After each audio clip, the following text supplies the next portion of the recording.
I love you. I love you. I love you. He will tell. Hello. Hello. Hello. Hi అండి, hello, welcome to కాసోమ్. So చూసారు కదా తమ్నేల్లో choco మా వాడి new friend అనమాట. ఇంతకీ ఈ న్యూ ఫ్రెండ్ ఎలా పరిచయం అయిందంటే, ముందు ఒక తమిళన్ కపుల్ అయితే మా కమ్యూనిటీలో పరిచయం అయ్యారు. సో వాళ్ళ పెట్టే ఈ చాకో. సో మా వాడి కొత్త ఫ్రెండ్ అయిపోయింది. ఈ స్నోలో ఈ చలికి పిల్లలెవరు బయటకు వస్తారా బాబు, వీడిని ఎలా ఎంగేజ్ చేయాలరా భగవంతుడా అనుకుంటే దేవుడే పంపించినట్టు వీళ్ళనైతే పరిచయం చేశారు. సో వాళ్ళ ఇంటికి మమ్మల్ని ఇన్వైట్ చేసినప్పుడు వెళ్ళామన్నమాట. సో అక్కడ వాళ్ళ పెట్ని చూసి మా వాడితే ఫుల్ ఎక్సైట్ అయిపోయాడు. భలే ఆడుకున్నాడు. దానికి కూడా మాటలు వచ్చు, హాయ్ హలో అని చెప్తోంది. అండ్ ఈ వీడియోలో మా వాడి న్యూ ఫ్రెండ్తో పాటు ఇంటర్లో మా లాండ్రీ కష్టాలు ఏంటో కూడా చూపిస్తాను. స్నో స్నో స్నో అని చాలా బాగుంటుంది, కానీ అది ఓవర్గా పడితే ఎంత వాసిపోతుందో మాకు ఈరోజే అర్థమైంది. సో ఇక్కడి నుంచి మేము పక్కింటికి వెళ్ళడానికి కూడా బోలెడంత రెడీ అయ్యి జాకెట్స్, సాక్స్, షూస్ అంటూ ఏవేవో వేసి కుస్తీలు పడి వెళ్ళి లాండ్రీ వేసాము. అవన్నీ కూడా చూపిస్తాను. అండ్ లాస్ట్లో ఈ వీడియోలో నేనైతే మంచి రెసిపీ అయితే చూపిస్తున్నాను. బ్యాచులర్స్ అయినా సరే ఎవరైనా సరే చాలా ఈజీగా చేస్తారు, ఎక్కువ వెజిటేబుల్స్ కూడా ఉండవు. సో మంచి రెసిపీ మనం చపాతీతో చేసుకోవచ్చు. లాస్ట్ మినిట్ ప్రిపరేషన్ అనమాట. సో మిస్ అవ్వకుండా లాస్ట్ వరకు అయితే వాచ్ చేయండి. సో ఇప్పుడైతే రెడీ అయిపోయి మేము బయటకు వెళ్తున్నాం. ఎక్కడికి అనుకున్నారు? సినిమాకి అనుకున్నారా? ఛాన్సే లేదు. మేము వెళ్ళేది లాండ్రీ వేసుకోవడానికి. సో దానికోసం ఇంత ప్రిపరేషన్ అంటే అవసరమేనండి. చూసారా స్నో ఎలా ఉందో, అసలు కాలు పెడితే మునిగిపోయేలాగా ఉంది, అంత స్నో పడింది. ఫస్ట్ 3 రోజులు బాగానే ఉంది, కానీ తర్వాత అర్థమవుతుంది స్నో వల్ల వచ్చే కష్టాలు ఏంటి అని. అందరూ చెప్తే విన్న నమ్మలేదు, కానీ ఇప్పుడిప్పుడే అర్థమవుతోంది నాకు. సో -15, 19 అలా ఉంటుందన్నమాట. సో ఇక్కడి నుంచి పక్క బ్లాక్కి వెళ్ళడానికి మేము అంత రెడీ అవ్వాల్సి వచ్చింది. సో ఇక్కడ లాండ్రీ మాకు ఇంట్లో లేదు. సో బేసిక్గా కమ్యూనిటీ మొత్తానికి ఒక ప్లేస్లో ఉంటుందన్నమాట. అక్కడికి వెళ్ళి మేము కాయిన్స్ పెడితే కానీ మా లాండ్రీ అవ్వదు. సో ఎవ్రీ వీక్ మా హస్బెండే వెళ్ళేవారు. నేను వచ్చి 3 వీక్స్ అయిపోతుంది యుఎస్. సో వచ్చినప్పటి నుంచి మా హస్బెండే వెళ్ళారు. సో నాకు కూడా తెలియాలంటే నేను వెళ్ళి చూడాలి కదా, ఎప్పుడైనా వెళ్ళి ఆపరేట్ చేయాలంటే అస్తమాను వాళ్ళని అడగలేం కదా అని చెప్పి ఈరోజు నేను కూడా ఆయనతో పాటు వెళ్ళి చూసి వచ్చానమాట.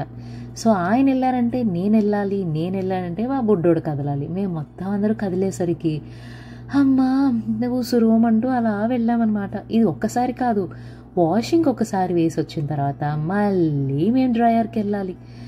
ఓ మై గాడ్, నిజంగా ఇది ఒక పెద్ద టాస్క్ లాగా అనిపించింది నాకు. మార్నింగ్ బ్రేక్ఫాస్ట్ అయితే తినేళ్ళాం కాబట్టి సరిపోయింది ఫెయింట్ అవ్వకుండా. సో ఇక్కడ క్లైమేట్కి బట్టలారావు కాబట్టి మళ్ళీ మేము డ్రైయర్ వేయడానికి వచ్చామన్నమాట. సో ఈసారి మా అబ్బాయి ఇస్తున్నాడు కాయిన్స్ వేయమని చెప్పి. సో అలా వేస్తున్నాను.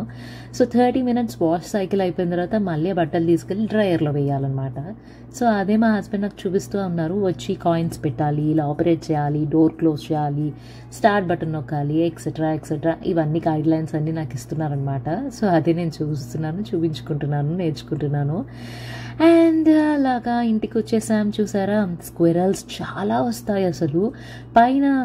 పైన ఎంత ఇది క్లైమేట్ కూలింగ్గా ఉన్నా కూడా అవి ఎంత హ్యాపీగా ఆడుకుంటున్నాయంటే వాటికి కూడా అలవాటు అయిపోయిందేమో అని అనిపించింది. సో మా వాడు కొట్టే దెబ్బలకి అవి అయితే పారిపోతూ ఉంటాయి, వచ్చినట్టే వస్తాయి, పోతూనే ఉంటాయి. సో ఇప్పుడు బయటకైతే వచ్చాము, ఎందుకంటే కొన్ని గ్రాసరీస్ అయితే కావాలి. సో స్నో వల్ల మేము ఒక 3-4 days అసలు ఎక్కడికి కదలలేదు, అనుకోకుండా వెళ్ళిపోయాం. అండ్ ఇంట్లోనే ఉండేసరికి తెలిసిందే కదా, మగవాళ్ళు కొత్త రెసిపీస్ అడుగుతూ ఉంటారు. సో దానికోసం కొన్ని అయిపోయినాయి అనమాట. సో దానికోసం వెళ్ళాం. అలా బోర్ కొడుతుందని ఒక చక్కర్లు వేసామన్నమాట. సో ఎక్కడ చూసినా స్నో. సో ఎక్కడ రీల్స్లో చూసినా స్నోనే, ఎవరి పిక్స్లో చూసినా స్నోయే. ఆఖరికి నేను కూడా ఇష్టం వచ్చినట్టు స్నోలో దిగి ఫోటోలు పెడుతున్నాను కదా. సో వీడియో స్టార్టింగ్లో చెప్పాను కదా, ఒక మంచి రెసిపీ లాస్ట్ మినిట్లో ప్రిపేర్ చేయొచ్చు అని. ఎందుకంటే నేను లాస్ట్ మినిట్లోనే చేశాను, ఎందుకంటే అంత ఈజీగా ఉండబోతుంది. అండ్ బ్యాచులర్స్ అయితే ఇట్టే రెడీ చేయొచ్చు. ఎక్కువ వెజ్జీస్ కూడా అవసరం లేదు, అసలు వెజ్జీసే అవసరం లేదు. ఓన్లీ ఆనియన్ టమాటోతో కర్రీ చేసేయచ్చు. సో ఇలా ఒక ప్యాన్ తీసుకొని దాంట్లో ఆయిల్ హీట్ ఎక్కిన తర్వాత ఆవాలు, జీలకర్ర, కరివేపాకు, ఎండుమిర్చి అండ్ పచ్చిమిర్చి కూడా వేయాలి. అండ్ కారం కూడా వేస్తాను. సో బేసిక్గా పచ్చిమిర్చి వేస్తాను అండ్ కారం కూడా వేస్తూ ఉంటాను. కారం బేసిక్గా ఒక రెడ్డిష్నెస్ కర్రీ అయితే మంచిగా కనిపిస్తుందని వేస్తూ ఉంటాను. సో మ్యాక్సిమం కారం అంతా కూడా నేను చిల్లీసే ఎక్కువ వేస్తాను. అండ్ దాంట్లో మెయిన్ ఇంగ్రీడియంట్ అల్లం వెల్లుల్లి పేస్ట్.